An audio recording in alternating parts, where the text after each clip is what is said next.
uraim, kedves barátaim!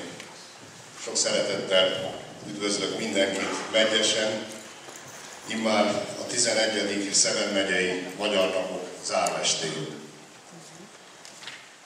Hogy mondani szokás, hagyomány teremt, ezért üdvözölni szeretném a 3. Árszolgárigá Fesztivált a Nagyszebeni Magyar Kulturális Iroda szervezésében. Szeretettel várnak mindenkit november 13 és 15-e között. A fesztivál gálakoncerttel végződik, Tamás Gábort hallgatják, az érdeklődők hallhatják. A Millennium Házban program és jegyek kaphatók.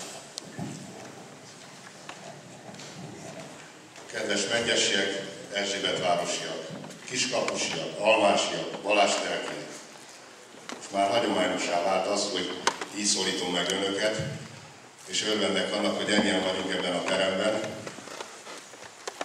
Mindig azt szoktam mondani, hogy kicsi, de erős közösség vagyunk.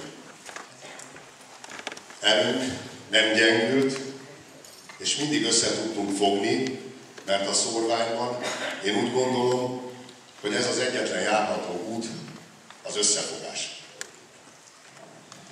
Berzsényi Dániel mondotta, nem sokaság, hanem lélek, és szabad nép tesz csodadolgokat. Biztos vagyok abban, hogy egységes erőnk eldöntheti, hogy ki lesz Románia következő elnöke, és hogyan alakul az új kormány összetétele.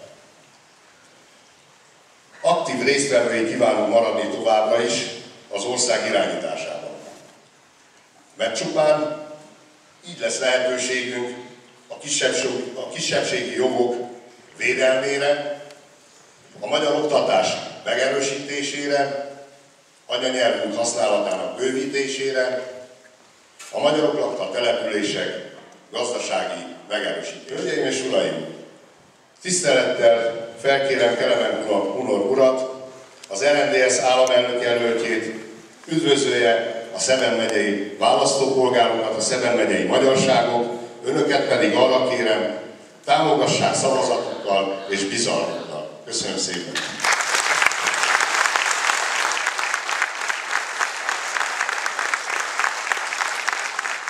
Kívánok, hölgyeim és uraim, kedves Szeben megyeiek!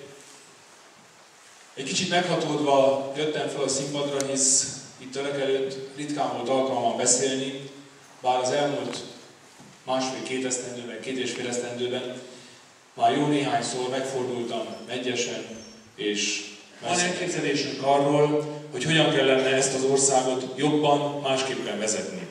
Van elképzelésünk, és tudjuk, hogy képesek lennénk jobban csinálni, mint azok, akik eddig vezették az országot.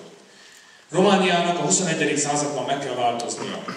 A román államnak át kell alakulnia. A történelmi régióknak a szerepét meg kell erősíteni, nekik döntési jogköröket kell adni. Úgy kell átalakítani az országot, egy olyan új társadalmi szerződésre van szükség, ahol az első helyen a polgár áll, és utána jön a család, a közösség, az intézmény és az állam. Mert ez a helyes sorrend. Nem szabad elfogadnunk egy percig sem, hogy az állam és az intézmény van első helyen, és a polgár az államnak az alárendelte szolgálja, sok helyen, sok esetben koltusa. Hogy a közösség ki van szolgáltatva, az kérem önöket, hogy ebben segítsenek, ebben segítsük egymást. Mert mi a sikert akarjuk egymásnak is, a közösségnek is. Én ennek a sikernek próbálok a katalizátora lenni, és hogyha jól szerepeltünk, akkor azt tudom ígérni, hogy 2010-ben és később is beleszólunk a dolgokba, és úgy szólunk bele, ahogy az emberek igénye ezt megkívánja. Köszönöm szépen, hogy itt lehettem, köszönöm szépen, hogy meghallgattak. Hajrá Szeben, hajrá Erdély, és legyünk sikeresek!